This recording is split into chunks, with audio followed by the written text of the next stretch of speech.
على سيدنا محمد وآله أجمعين. برنوني خينيا برنوتا حجي داتي وجي والقبتي برنوتا حجي را أكما اتففتي صدركا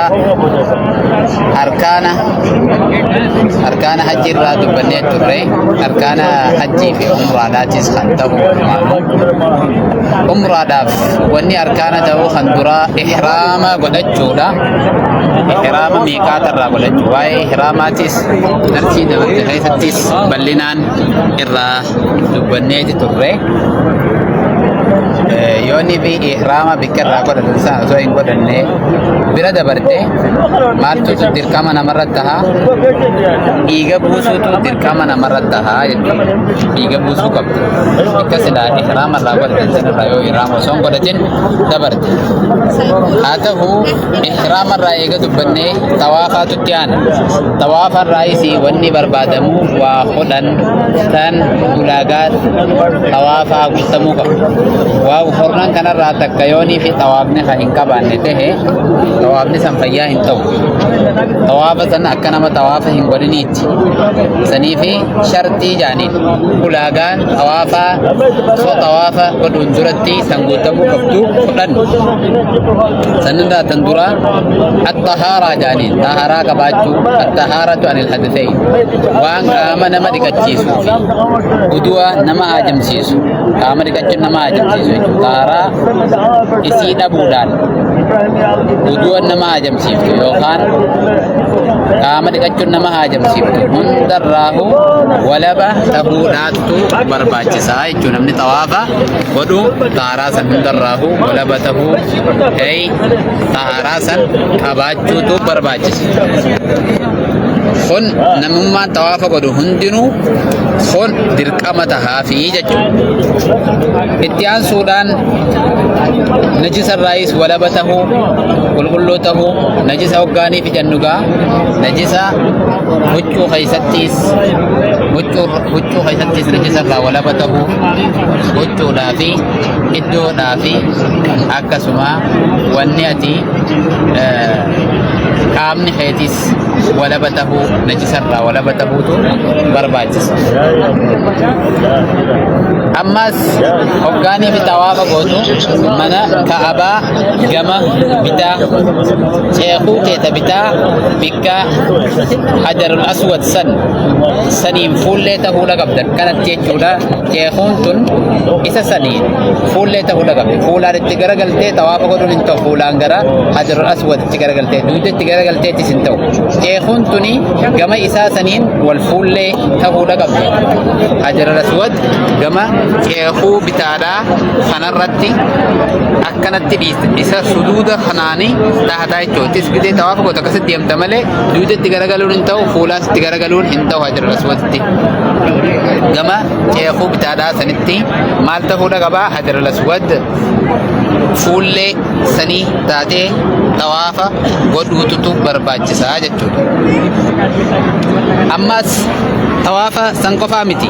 Hoggaa eegaltu Hajarul Aswad irraa eegaluunis shartiidha. Yoo achirraan eegalin tawaafni kee hanga achirraa deebitee bikka sanitti deebitutti nagee hin ta'u. Namni hedduun tawaafa hoggaanii fi tawaafa jaanii fi hoggaanii fi kaabaa ijaan harkaniituma kaabatti akkanuma naanna'uu qofa itti fakkaatti. Wanni kun dogoggora namni irraa if eeggachuu qabnu. Namni umraadhaa fi hajjiidhaas godhu tawaafa Hajarul Aswad irraa eegaltee achitti fixuu qabda. Taa akka itti achirraa eegaltee hanga achitti deebi'uu qabda. Amma ifaa magariisa tokko jira. Magariisa guyyaallee ni mul'ata. Halkan faa qaceelloon mul'ata. Ifaa magariisa san biratti achirraa eegaltee achitti xumuruu qabda. Yoo osoo achirraan eegalin xumure jette achuma deebi'uu qabda. Ammaasis xumuruudhaafis bikkuma sanarratti deebi'uutu barbaachisa. Akkasuma ammaasis qaamaanillee jechuudha muhaadaat jaanii muhaadaat bilbadan ta'uu qabda. Tawaafni ammaasis torba ta'uu qaba. Yoo tawaafa torba hin godhin tawaafni hin guutamne. Tawaafni kan guutamu torba jechuudha. Yoo tawaafa torba tawaafa goote qofa malee kan guutamu torba. torba osoo hin godhin numaa'uu hin guutamu jechuudha. San qofaa miti ammas yoo beeyt al-haraam mana harama keessa ta'uu qaba malee gama duubaatiin ta'uu hin qabu. Harama keessatti godhuudha qaba tawaafni. Yoo tawaafa gama alaatiin kan godhu taate tawaafni kee fayyaa hin ta'u. Masjida keessa ta'uu qaba.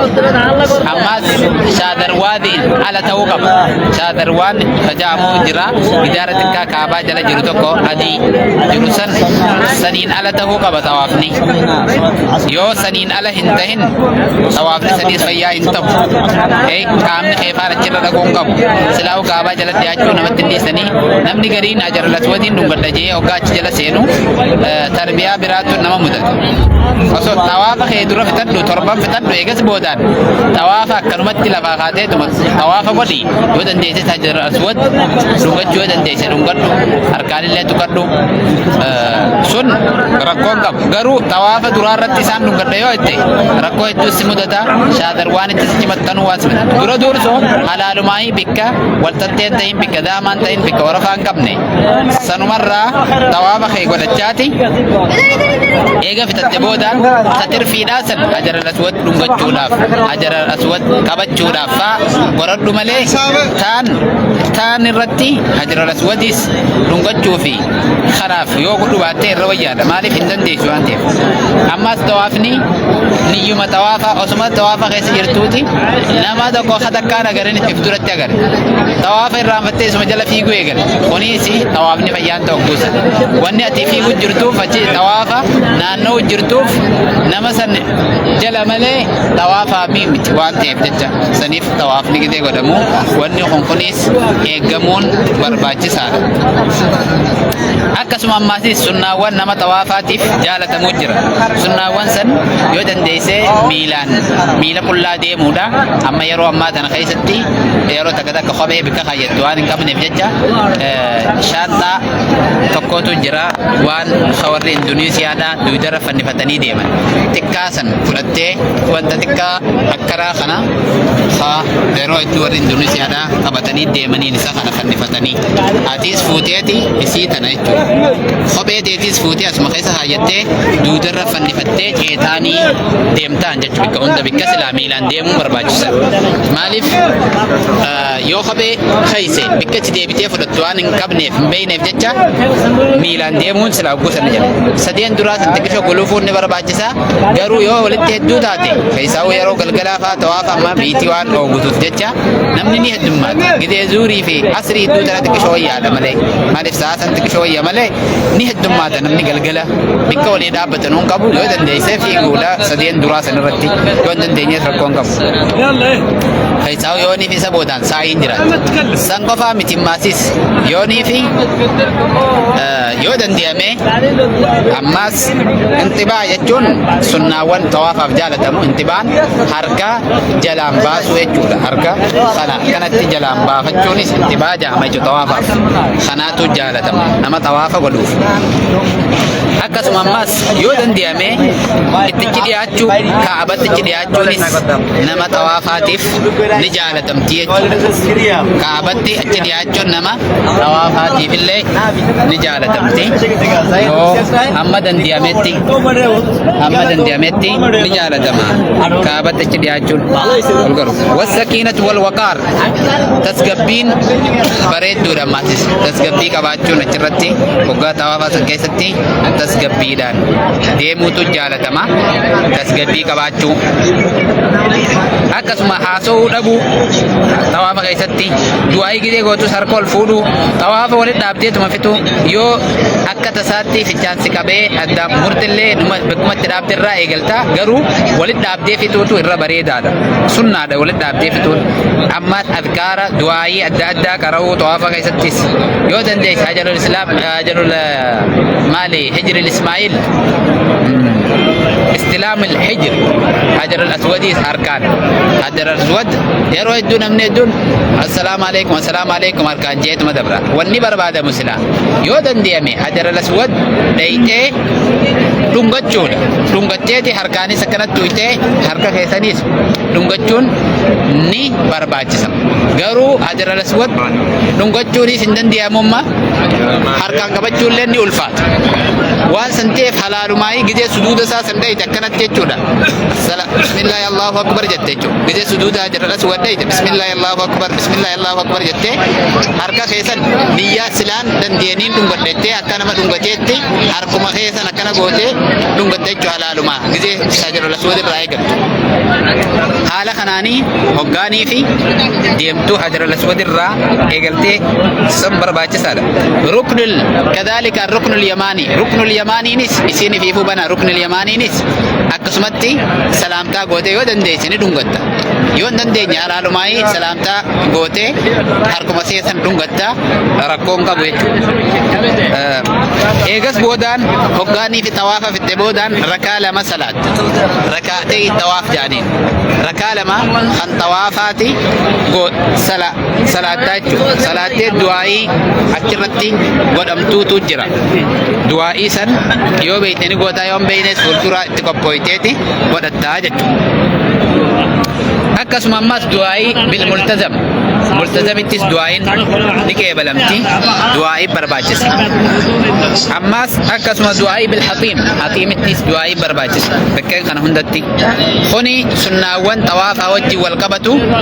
Akkasuma eega tawaafa fitteen booda tawaafa bikkitti fittu hajar al-aswad bikkuma inni achumarraa eegalteeti suduuda hajar al-aswad jiru saniin eegaltee suduuduma inni jiru suduuduma sanitti xumurta jechuudha. Suduuduma sanirraa eegalteeti suduuda sanitti xumurta hajar al-aswad suduuda kamirraa eegaltee suduuda hajar al-aswad irraa eegaltee achitti xumurta. Waggaa xumurtee san booda rukniin umraa yookaan hajjiidha. Rukniin umraadha yookaan hajjiidha maali itti aansee sa'i jaaniin fiiguudha. Fiigicha isarraa eegalta bikkuma sanirraa eegalta. Fiiguudhaaf ulaagaalee jaha tan guutamuu qabduutu jira. Ulaagaalee jaha tan nama fiiguuf guutamuu qabdu. Namni fiigu ulaagaalee jaha guutachuu qaba. Sanirraa kan dura maalirraa eegalu ayyabda fi kulli witrin ay bisafaa jaan safaarraa eegalan. Hoggaanii fi baatu bikkuma silaa hajar al-aswad itti dhaabbate sanirraa achiin hoggaa gabbaate safaa jaaniini safaa gaara safaa sanirratti ol baate achi du'aa'ii goote gara qiblaas gara galtee du'aa'ii goote achirraa eegalu safaa sanirraa eegalte. Eega safaa sanirraa eegalte hundee jechuudha. Taakka itti achirraa eegalte. Hoggaanii fi marwaa dheeyte marwaarraa gamana gizees deebitu laama jette. Asirraa gizee achi deebitus akkasi sadii jette. Sanii fi witiriin qariin hundinuu safaarraa eegalamte. Ammoo qindiin hundinuu marwaarraa taatii jechuudha. Tawaafni eega dhume saayii keessa hoggaa jirtu fiigichi saniis torba guutuun dirqama ta'a jechuudha.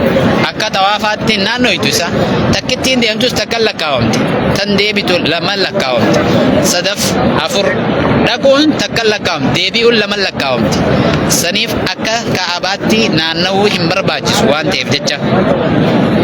Haala saniin ammaasis tawaafni kuni yoonii fi saayiin tawaafni yoo sirrii ta'uu baate tawaafa bade booda yoo ni fiigette fiigichi san fayyaan ta'u saniif dura dursoo waan fayyaa irratti ijaaramuu qaba. Tawaafni fayyaa ta'uu qaba. Torban guutuutti mirkaneeffachuudhaatu barbaachisaa jechuudha. Torban mirkaneeffamarratti jechuudha. Tawaafa torban mirkaneeffate irratti yoonii fi saayii sanis goote bareedaadha yookaan saayiin san fayyaan taatu jechuudha. Sunis waan biraatiif ta'uu hin qabdu. Nama agartee nama jala fiiguu hin qabdu. Saayiin san fiigichi keessanii isumaaf tahee xumuramuudha qaba. Ammallee achi keessatti yeroo hedduu sharroquulleen hedduun barbaachisu. Haala kanaan saayiin sunnaan isiitis hedduudha. Ammoo sa'aanis nu jala geessee waan jirtuuf jecha sagantaa teenya ta'an arkaana umraa yookaan hajjiidha kan irraa dubbachaa jirru takkaffaa irratti kan dubbanne ihraama inni arkaanni duraa ihraama إحرامتي يعني طوافة تربان قدو طوافة يعني سايدة تربة سنيس في قول سنبودانو أركاني تمرا حلق جانين حلق يجون رفنسا هادتشو يوخام مرچو gabaabsachuun ni ta'a. Rifeensa haaddachuu yookaan murachuun hogguusanii hoggaanii fi rifeensa haaddattu yookaan murattu dubartiin xiqqishuma akkana fiintarraa murti rifeensa hoggaanii fi murtu yookaan hoggaa gaddattu bismillah ittee mirgarraa eegalti gara mirgaatiin. Kanaan dalagaa jechuudha umraadhaa xumurtee jirti yookaan dalagaa hajjiiti sanaan xumuramti. Garuu wanni irraa as keessatti nuti hin dubbatin arkaan amma dubbatame kana keessatti hin dubbatin tokko maali? Arafaa dhaabbachuu san arkaana hajjii keessa ta'a. Arkaana hajjii keessa malee umraan arafaa dhaabbachuu hin qabdu.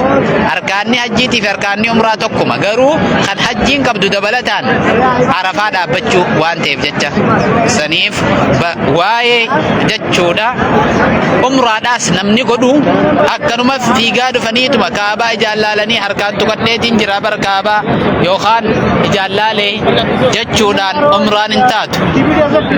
Hafiigoo gartee fiiguudhaan hin taatu.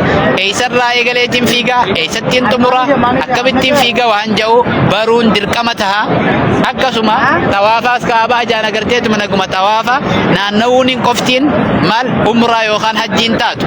Eessarraa eegaltee eessatti akka goolabdu jechuudha. Akkamitti akka godhamtu hombaramuun dirqama taha.